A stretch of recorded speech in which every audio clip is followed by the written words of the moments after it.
అంటే ఇదంతా ఆ అమ్మాయి శశిరేఖ చేయిస్తుందా? ఇదే కాదు తాతయ్య, ఈ ఇంట్లో జరిగే ప్రతిదీ శశినే చేయిస్తుంది. మనల్ని ఇబ్బంది పెట్టి బాధ పెట్టి మనంతట మనమే ఇల్లు విడిచి వెళ్ళిపోవాలి. దానికోసం ఏదైనా చేస్తుంది. అసలు ఏంటి రాణి ఇదంతా? ఇది మన ఇల్లు, మన ఇంట్లో మనం ఉండాలి, కానీ మనం బయటికి వెళ్ళడం ఏంటి? మనల్ని పంపించడానికి ఆ శశిరేఖ ఎవరు? ఇప్పుడే వెళ్ళి అటో ఇటో తేల్చేస్తాను. ఆగండి, ఆవేశపడి మనం చేయగలిగేది ఏమీ లేదు. అంటే మనం నోరు మూసుకుని పడుండాలా? ఇది మన ఇల్లు, మన ఆస్తి, మన కుటుంబం రాణి. మన కుటుంబంలోకి ఎవరో వచ్చి మనల్ని బయటికి పంపించడం ఏంటి? రాధాకృష్ణ, ఇప్పుడు మనం ఆవేశపడితే ప్రయోజనం లేదయ్యా. రాణి చెప్పిన దాన్ని బట్టి చూస్తుంటే ఆ శశి ఇదంతా పగడ్బందీగా ప్లాన్ చేసినట్టుంది. అది కాదు తాతయ్య, సరుకులు లేకుండా చేయడం ఏంటి? అంటే మనం ఏం చేయలేము, నోరు మూసుకుని పడుంటామనే? ఏంటి తన ధైర్యం? బాలునే తన ధైర్యం అండి. శశికి వెనకాల సపోర్టుగా బాలు ఉన్నాడు.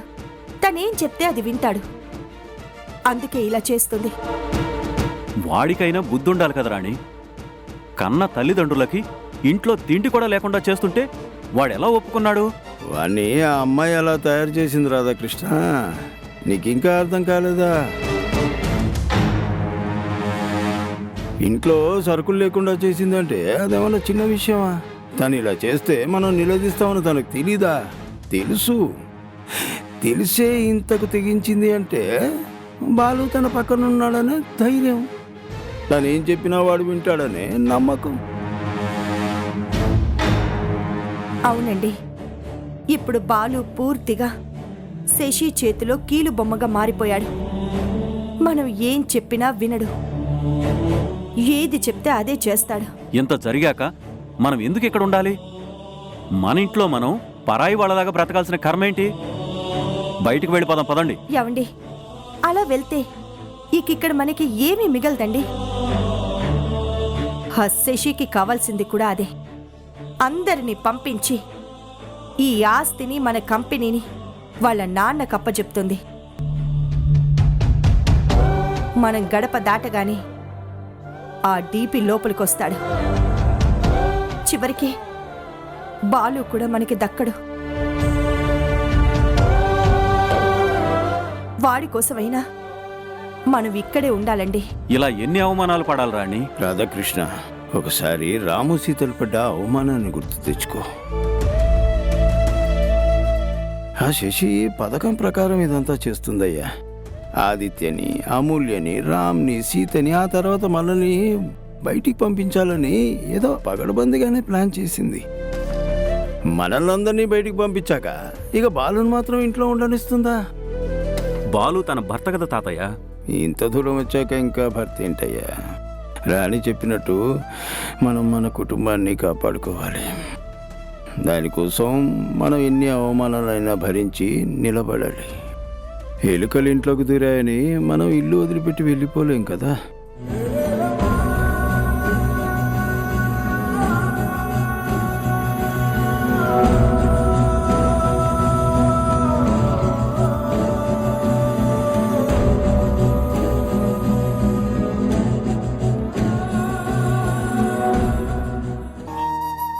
ఈ సరుకులు ఇవ్వండి. నమస్కారం అమ్మా. లోపలికి రండమ్మా, కూర్చోండి. పర్వాలేదు, ఈ సరుకులు ఇవ్వండి. అయ్యో, దానికి మీరు రావాలా? పని మనిషిని పంపిస్తే సరిపోయేది కదమ్మా. ఎవరూ లేరు. పోనీ ఫోన్ చేస్తే నేనైనా తెచ్చిచ్చేవాడిని కదమ్మా. అది సరుకులు అర్జెంటుగా కావాలండి. అలాగేనమ్మా, ఇప్పుడే పంపిస్తాను. పావుగంటలో కుర్రోడికిచ్చి పంపిస్తాను, మీరు వెళ్ళండి. అది డబ్బులు. ఏంటమ్మా డబ్బులు అని కొత్తగా చెప్తున్నారు? ఎప్పటి నుంచి మీకు సరుకులు ఇస్తున్నాను? ఎప్పుడైనా మిమ్మల్ని డబ్బులు అడిగానా? మీరెప్పుడు ఇస్తే అప్పుడు తీసుకుంటాను. అసలు మీలాంటి వాళ్ళు మా షాపులో సరుకులు తీసుకోవటమే చాలా గొప్ప విషయం. ఇవాళ రేపు అందరూ ఆన్లైన్లో తెప్పించుకుంటున్నారు. దానివల్ల మా కడుపు కొడుతున్నారు. ఇలా ఆన్లైన్లో కొనటం అలవాటయ్యాక మాలాంటి కిరాణా షాపులు చాలానే మూతపడ్డాయి. మీలాంటి వాళ్ళు ఉండబట్టే మేము ఈ మాత్రం బతుకుతున్నాం. మీరు వెళ్ళండమ్మా, సరుకులు కుర్రాడికిచ్చి పంపిస్తాను. ఆ, అలాగేనండి.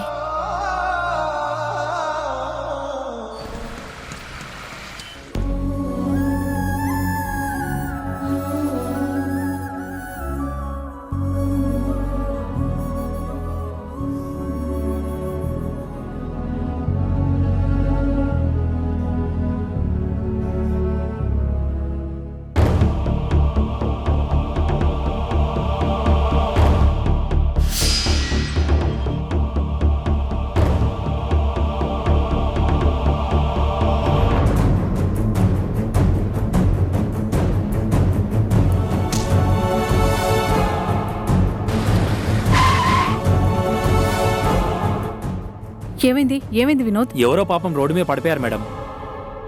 కొంచెం ఉంటే కారు కింద పడేవారు. అయ్యో అవునా?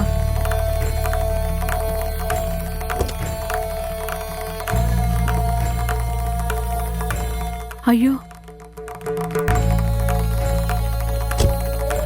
అయ్యో, అరే ఎండకి స్పృహ తప్పి పడిపోయినట్లుందే. రూపా, ఆ వాటర్ బాటిల్ ఇవ్వమ్మా. ఏమ్మా?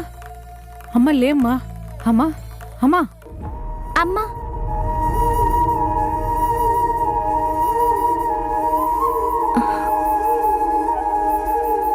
అమ్మా.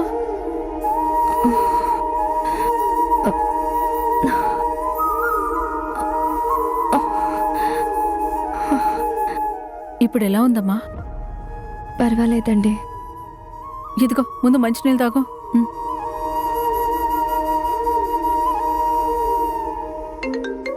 అమ్మా, డాడీ ఫోను.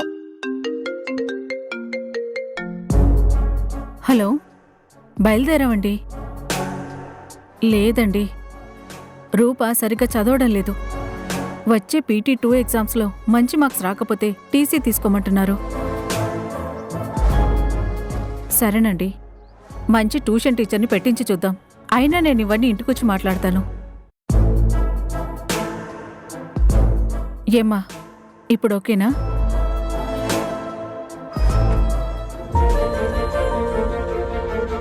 చాలా థ్యాంక్స్ అండి. ఈ మాత్రం దానికి థ్యాంక్స్ ఎందుకమ్మా? పద, మీ ఇంటి దగ్గర దింపుతాను. వద్దండి, మా ఇల్లు పక్కనే, నేను వెళ్తాను.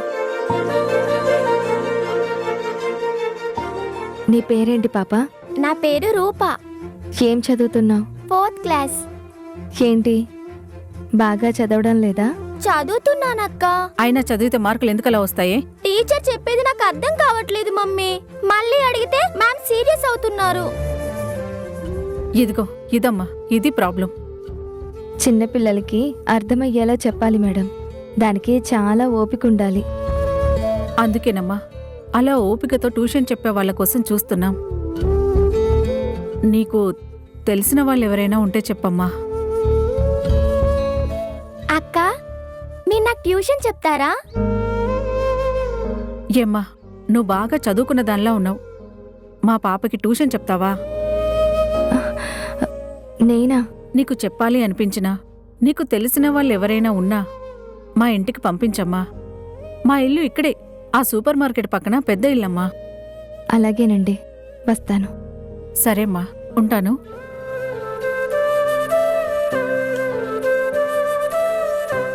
బాయ్ అక్క. బాయ్.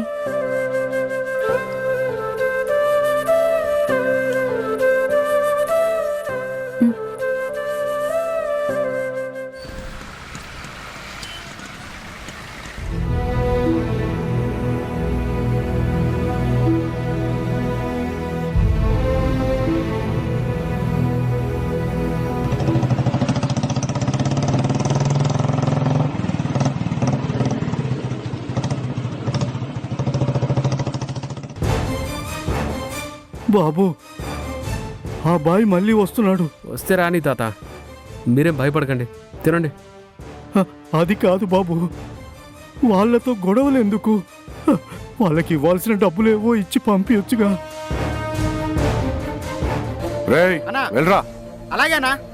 ఏయ్, ఏం చేస్తున్నారా బాయ్ మీరు? నికల్ నికల్ పైసా నికల్ నికల్.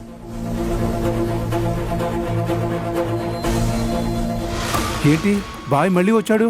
అదే నిన్న ఒకడు పైసలు ఇవ్వలేదు కదా, ఒకడు బాకీ ఉన్నాడు కదా, ఆ బాకీ సంగతి తేల్చుకుందామని వచ్చినాము. రే పైసలు నిన్న పైసలు ఇవ్వలేదు కదా, నీకోసమే వచ్చినాం. నిన్నంటే కొత్తగా వచ్చినావు కాబట్టి వదిలేసినాం. ఈ దినం విడిచిపెట్టే ప్రసక్తే లేదు. రే పైసల్ది నికాల్ నికాల్ పైసా నికాల్.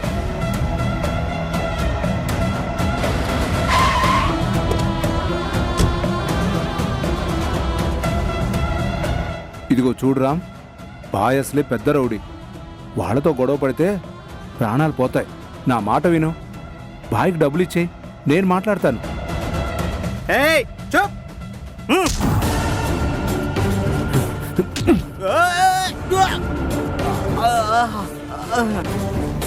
రాయ్ భాయ్ భాయ్ భాయ్ ప్లీజ్ భాయ్, దయచేసి ఇక్కడ గొడవ చేయొద్దు. అతను కొత్తగా పనిలోకి వచ్చాడు, మీ గురించి తెలీదు. ఇప్పుడు తెలుస్తుంది నేనంటే. పైసలు ఇవ్వమంటే నకరాలు చేస్తుండు కదా. ఆ డబ్బులేమో నేను ఇస్తాను. దయచేసి ఇక్కడ గొడవ చేయకు. ఏదైనా అయితే కేసులు అవుతాయి, వర్క్స్ ఆగిపోతాయి. ప్లీజ్ భాయ్, పైసలు నేను ఇస్తాను. రాయ్ చల్. భాయ్ భాయ్ భాయ్ భాయ్ భాయ్ అన్నా అన్నా నన్ను కొట్టిండన్నా.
అన్నా అన్నా అన్నా అన్నా అన్నా. రాయ్, ఇదే నీకు లాస్ట్ వార్నింగ్. ఇంకోసారి ఇక్కడ కనిపించావంటే ఇక్కడికిక్కడే నిన్ను పాతేస్తాను. అన్నా అన్నా అన్నా. రామనాడు సూపర్ అన్నా. నీ దెబ్బకి వాడు పారిపోయాడు బాబు. చాలా మంచి పని చేశావు. అదేంటి బాబు, వాడిని అలా కొట్టావేంటి? అతను పెద్ద రౌడీ, వాడంటే పోలీసులే భయపడతారు. అలాంటి నువ్వెలా కొట్టావు? సార్, కష్టపడిన సొమ్ము ఎవడో వచ్చి దౌర్జన్యంగా లాగేసుకొని వెళ్తుంటే ఎలా చూస్తూ ఊరుకుంటాను సార్? ఆకలి, అవసరం మనిషిని ఏ స్థాయికైనా తీసుకెళ్తాయి. ఎవరినైనా ఎదిరించగల శక్తిని, ధైర్యాన్ని ఇస్తాయి. ఇప్పుడు బాగానే ఎదిరించావు, కానీ వాడు అంత తేలిగ్గా వదిలేవాడు కాదు. రేపు మళ్ళీ వస్తాడు, ఇంకో 10 మందిని ఎంటేసుకొని వస్తాడు. ఇంత జరిగాక వాడు రాడు. ఒకవేళ వస్తే తిరిగి వెళ్ళడు.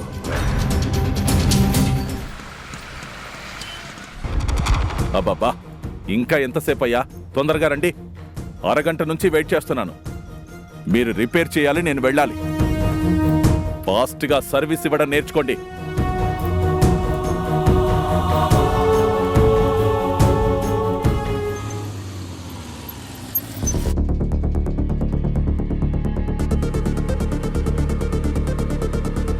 నమస్తే సార్, ఏమైంది కారుకి? నేను ఫోన్ చేసింది నీకైతే ఇతను ఎందుకు తీసుకొని వచ్చావు? ఇలాంటి కొత్త రకం కార్లు రిపేర్ చేయాలంటే మావాడి వల్లే అవుతుంది సార్. మావాడు మంచి ఎక్స్పర్ట్. జర్మనీలో ఆటోమొబైల్ ఇంజనీరింగ్ చేసి వచ్చాడు. ఏయ్, నువ్వు చేయలేనని ముందే చెప్పాలి కదా. చూడండి సార్, ఇప్పుడు ఏంటి మీ ప్రాబ్లం? అసలు రిపేర్ చేయాలా వద్దా? వద్దని చెప్పండి, వెళ్ళిపోతాం. ఆదిత్య, మాస్టర్. చూస్తావే పదా. ఆగండి ఆగండి. ఎవడైతే నాకేంటి, రిపేర్ చేయండి, డబ్బులు పడేస్తాను. పడేస్తే ఏరుకోవడానికి రాలేదు, మర్యాదగా ఇస్తేనే రిపేర్ చేస్తారు. మర్యాదగా డబ్బులు ఇస్తేనే గౌరవం దక్కుతుంది. అలాగే రిపేర్ చేయి, మర్యాదగానే ఇస్తాను. మాస్టరు, ఇక్కడ రిపేర్ చేయాల్సింది చాలా ఉంది. మీరేళ్ళు చాయ్ తాగేసి రండి. అంతేనంటావా? మీరు వెళ్ళండి, నేను చెప్తాను కదా. సరే, త్వరగా కానీ. ముందు బానెట్ ఓపెన్ చేయండి.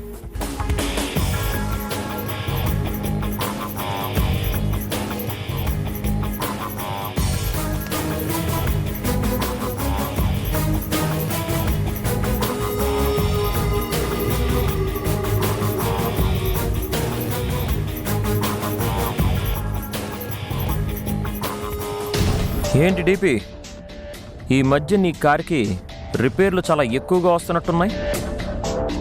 నీలాగే దీనికి కూడా ఏజ్ అయిపోయింది డీపీ, కొత్తది కొనుక్కో. ఏయ్, నీ బోడి సలహాలు నాకేం అవసరం లేదు. నేను బోడిగాళ్ళకి బోడి సలహాలు ఇస్తాను డీపీ. మరి నా సలహా బోడిదో మంచిదో నువ్వే ఆలోచించుకో. మేమెవరూ లేకుండా చేసి వచ్చి మా కంపెనీలో చేరి బాగానే మా సొమ్ము తింటున్నావు కదా, ఆ డబ్బుతో మంచి కారు కొనుక్కో. కానీ ఆ కార్ మీద మా అల్లుడి గారి సౌజన్యంతో అని రాసుకోవడం మాత్రం మర్చిపోకు. రేయ్ ఆదిత్య, చాలా ఎక్కువ మాట్లాడుతున్నావు. మొన్ననే జైలుకు పోవలసిన వాడివి, ఎలాగోలా తప్పించుకున్నావు. ఈసారి ఇరికిస్తే జన్మలో బయటికి రాలేవు, గుర్తుంచుకో. ఈసారి బాగా ఆలోచించి ఇరికించు డీపీ. పొరపాటును మిస్ఫైర్ అయిందో ఆ తర్వాత నువ్వుండవు. నువ్వు నీ కూతురు ఎన్ని కేసులు పెట్టుకున్నా ఏం చేసినా నన్ను జైలుకి పంపించగలరేమో. అదే నేను తలుచుకుంటే మీరు పైకే పోతారు. అంతకుముందు మా అన్నయ్య రామ్ దగ్గర నీ కూతురు బతికిపోయింది. ఈసారి రామ్ అన్నయ్య కూడా ఆపడు. మీ ఇద్దరికి డైరెక్ట్ టికెట్సే. ఎలాగో తెలుసా, మీరు వచ్చే రూట్లో నేను కారులో ఎదురొస్తాను. నా కారు బ్రేకులు ఫెయిల్ అవుతాయి. సరిగ్గా నీ కారు ఇలా వస్తుంది, నా కారు ఇలా వస్తుంది. నువ్వు ఏ అని అరిచే లోపల నేను కారులో నుంచి దూకేస్తాను. నా కారు టాప్ అని గుద్దేసుకుంటుంది అనమాట. అంతే, మీ ఇద్దరికి శ్రద్ధాంజలి ఘటిస్తాం. బ్రేక్ ఫెయిల్ అవ్వడం వల్ల నా మీద కేసు కూడా కొట్టేస్తారు. ఇది స్టోరీ. కాబట్టి ఈసారి బాగా ట్రై చేయి, ఓకేనా? నువ్వు అలా చూస్తూ ఉండు. రామన్నయ్యని మళ్ళీ మా ఇంటికి తీసుకొని వచ్చి నిన్ను కుక్కను కొట్టినట్టు కొట్టి బయటికి తరిమేస్తాం. ఆ రోజు దగ్గరలోనే ఉంది. రిపేర్ అయింది, వెళ్ళి కార్ స్టార్ట్ చేసుకో.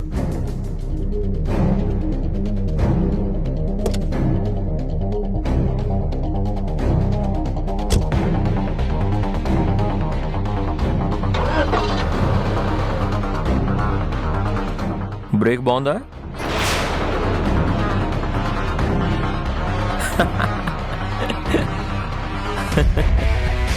భయపడకు, దానికి ఇంకా టైం ఉందిలే. డబ్బులు ఎవరిస్తారు? నీ బాబా? ఇవో. ఎంత? రిపేర్కి 1000, నీ యాటిట్యూడ్కి 2000, మొత్తం 3000. తీ.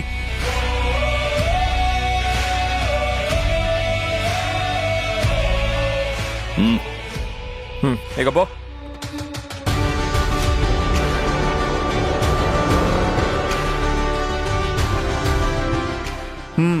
ఏంటబ్బాయ్ మాస్టర్? అయిపోయిందా? అయిపోయింది మాస్టర్. ఏంటి ప్రాబ్లం? సెన్సార్లు బ్లాక్ అయ్యాయి. సెన్స్ లేని డ్రైవింగ్ ఏం చేస్తాం, అందుకే గట్టిగా రిపేర్ చేసి పంపించా. నీ చెయ్యి పడితే ఏ బండైనా మాట వినాల్సిందే ఆదిత్య. బండే కాదు మాస్టరు, అప్పుడప్పుడు మనుషులకు కూడా రిపేర్లు చేయాలి. పదండి వెళ్దాం. పద.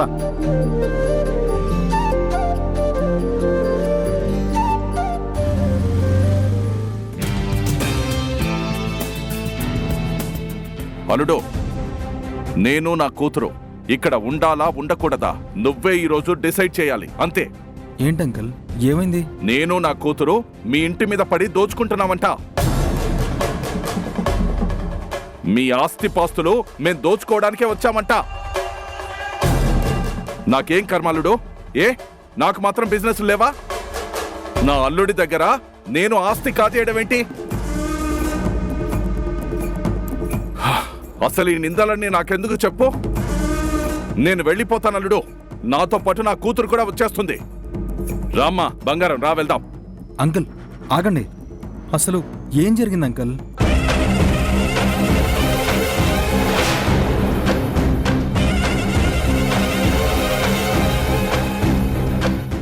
రండి బాలు, లోపలికి రండి. ఏయ్ అప, వాడెక్కడా? రేయ్ రారా బయటికి. ఎవరు? నీ మొగుడు ఆ రామ్గాడు. మిమ్మల్ని చీకొట్టి బయటికి గెంటేసినా మీకింకా సిగ్గు రాలేదా? వాడికి మా ఆస్తితో ఏంటి పని? మా అబ్బకి పుట్టాడా లేకపోతే మా నాన్న ఉంచుకున్న దానికి పుట్టాడా?